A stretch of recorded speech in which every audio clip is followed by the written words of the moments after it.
అందరికీ నమస్కారం. కోట శ్రీనివాసరావు గారు నా తోటి నటుడు.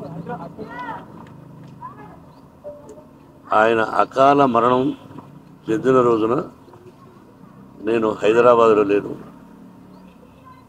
దాదాపు ఒక 1000 మైళ్ళ దూరంలో ఉన్నాను.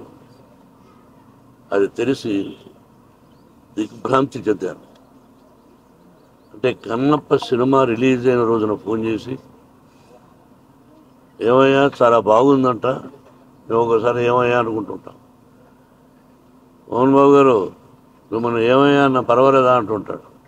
దాందేముంది కోట, ఈరోజు సంబంధం కాదు మంది బిడ్డకు మంచి పేరు వచ్చింది, నీ ఆశీస్సులు నువ్వు చూద్దు అయ్యే సినిమాను కూడా చెప్పాను.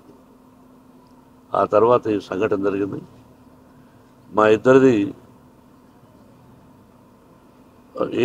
1987 సంవత్సరంలో వీరప్రతాప్ అనే సినిమాని నేను చేశాను, విఠలాచార్య గారి దర్శకత్వంలో.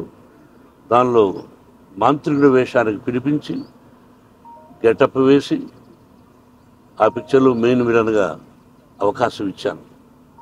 నా బ్యానర్లో, బయట బ్యానర్లో కానీ మేము కలిసి చాలా పిక్చర్స్ చేశాం.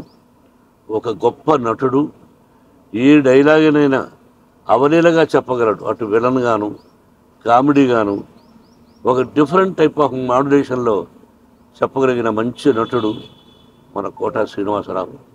నా కుటుంబానికి అతి సన్నిహితుడు. అతని మరణం నా కుటుంబానికే కాక సినిమా పరిశ్రమకు కూడా చాలా తీరని లోటు. వారి ఆత్మకు శాంతి, వారి కుటుంబానికి మనశ్శాంతి కలగాలని కోరుకుంటున్నాను. Thank you.